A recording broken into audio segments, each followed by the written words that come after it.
What's going on, guys? Ryan Pineda here. In today's video, we are going to be talking about what happened in the stock market, explain all of the craziness, and then go over how you can capitalize on it going forward. So if you haven't been paying attention, the stock market is going insane with companies like GameStop. You may have heard of Robinhood starting to actually rob their customers and shut down and help the billionaires. You may have heard about this thing called WallStreetBets. Now people are talking about Bitcoin. It is pure chaos out there. So there's a lot of things I need to recap about everything that's happened thus far so you can understand it. But once you understand it, it's pretty simple and you can make some better investment decisions going forward. Now I gotta be honest with you. When GameStop was making its run, I was not paying very much attention. The reason was I was setting up this beautiful podcast set that you see now. And we're getting ready to launch here very shortly, so make sure you stay tuned for that. And if you wanna get a head start, go to my second YouTube channel, The Ryan Pineda Show, and subscribe for when that first episode is released. Now, as I was filming a bunch of episodes for our launch, I started to pay attention to what was going on with GameStop. How the heck was this $17 stock now reaching all-time highs of almost $500? It makes absolutely no sense in the stock market, especially when you think about GameStop being this company that,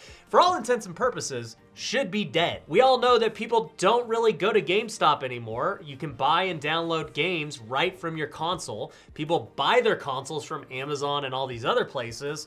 So I don't really know what purpose GameStop has. Now look, I'm not a gamer, so maybe I'm missing something. Definitely comment below and let me know, but I just don't understand the purpose GameStop has anymore. And so when I saw it shooting up, I just got curious to see what was going on.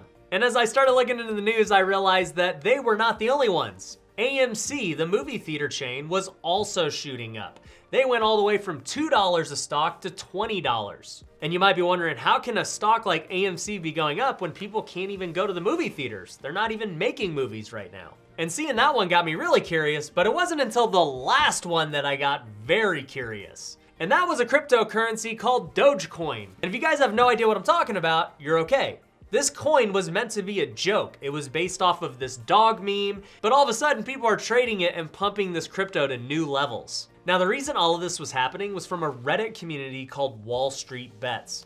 And all WallStreetBets was doing was looking at the most shorted stocks of the year. And they saw that GameStop was one of them, AMC was one of them, Bed Bath & Beyond. All of these companies that, yeah, if you think about it, their companies don't look very good going forward. And so they saw an opportunity in the marketplace. If all of these hedge funds were shorting these stocks, they could buy these stocks and do what's called a short squeeze. Essentially, if they kept buying enough stock and pushing the price higher, these hedge funds were gonna lose a lot of money because they were short. And the only way for the hedge funds to recoup some of their losses was by buying more of the stock.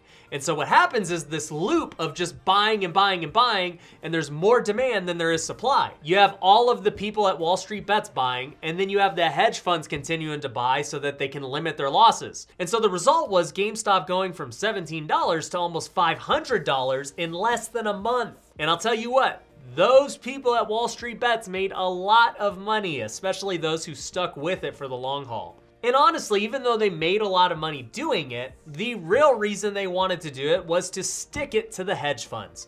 The hedge funds had been shorting companies for years, making all this money. They've been doing the high frequency trading with no limits. And we all know the hedge funds have all this background information that the retail investor like you and I has no access to. And so WallStreetBets banded together and stuck it to them. One hedge fund called Melvin Capital that had a huge short position on GameStop lost 50% in January. I don't know how many billions that ended up coming out to, but overall, with all of the shenanigans that WallStreetBets pulled, they cost these hedge funds billions, probably tens of billions. And honestly, it was on pace to be even worse than that, but something happened. All of the platforms decided to halt trading on those stocks. Robinhood was one of the first ones, and they ended up bearing the brunt of everyone's scorn. TD Ameritrade followed suit, even Webull followed suit, and a bunch of others. Essentially, they changed the game on the traders. They said, you are not allowed to trade these stocks for your own good. You don't know what you're doing. Let the big boys short their stocks because they know what's best. Now, that's pretty much the message they were sending, but that's not the message that they said they were sending. According to Robinhood, they needed to put down a $3 billion deposit to cover all of these stock purchases, and they didn't have the money.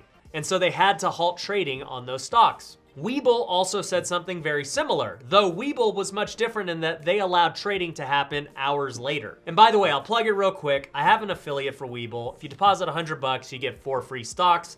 Link is below. And Webull actually might be one of the biggest winners from this whole saga because they are getting so many of the Robinhood defectors. And I'm not here to say Webull is perfect by any means because they ended up restricting trading as well, but Robinhood is the one who's getting most of the scorn from everyone. And it's not only because they restricted trading and allowed the hedge funds to stop the bleeding, but also because they've been selling your data to hedge funds for years.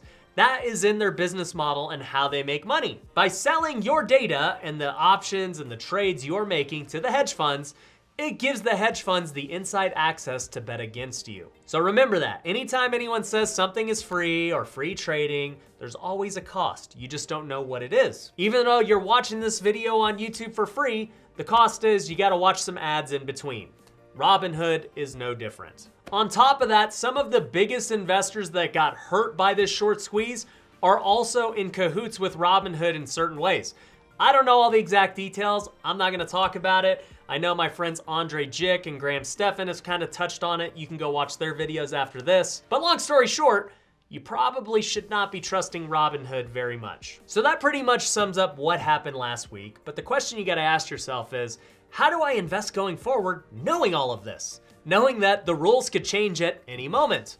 Knowing that Robinhood is doing this. Knowing that, hey, there's this WallStreetBets community. Should I start betting with them and making money? I'm just gonna give you my opinion on what I see. Definitely do not take my advice. I am not a financial advisor. But here's what I see. I saw somebody say on Twitter that WallStreetBets is the very first decentralized hedge fund. And I think that is an awesome way to describe it. It is a band of people getting together, deciding what they want to invest in. There is no leader who can say, hey, we're gonna do this or do that.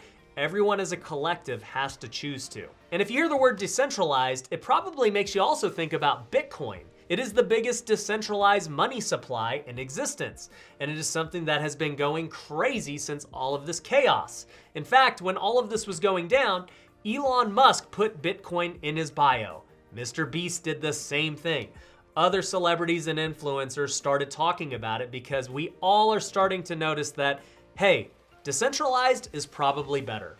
When big corporations have control, they can manipulate things. When the government controls money supply, they can print a bunch of money and create this huge inflation effect. And so you're starting to see this decentralized revolution begin. Bitcoin was just the first part. Now you're getting things like WallStreetBets. And here's the reality. WallStreetBets is here to stay. And if they somehow try and stop them, another one will rise in its place.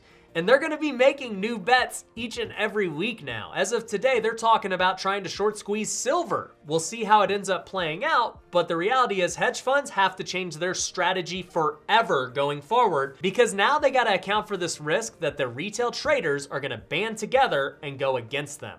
They've never had to account for that before, so it is a huge change and it's not going anywhere. Obviously, I'm also a big believer in Bitcoin. I've got a multiple six-figure investment in it. I'm also buying some Ethereum. I do think that it is going to go very high this year and going forward. Just seeing everything play out, especially with all the money printing and the stimulus, and then seeing all the shenanigans with Wall Street, I think people are starting to realize that you need decentralization and Bitcoin is the way. And I think that smart money is gonna realize that they wanna be in something that they have more control of. And obviously I would always say invest in real estate. Real estate is something that I believe is a good hedge against inflation. It can produce cash flow. It's gonna give you a ton of appreciation. And with interest rates at all-time lows and demand at all-time highs, it's a great bet. And so personally, if you wanna know what I'm investing in, it's pretty much real estate and crypto.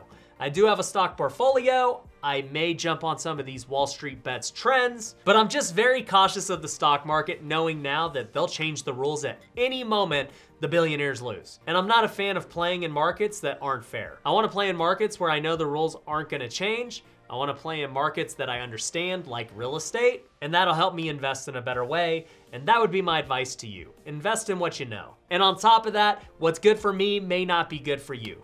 Maybe it is stocks for you. Maybe it's all real estate. Maybe it's all crypto. The point being, number one, make sure you're investing in something that you understand. Don't just go with WallStreetBets because it's worked out for the last week. It may not work out next week. You could lose a lot of money even if it goes up because you didn't sell at the right time. So just be careful out there in all of these different assets. But anyways, if you got value out of this video, do me a big favor, hit the like button, make sure you're subscribed, follow me on all the socials. Until next time, peace.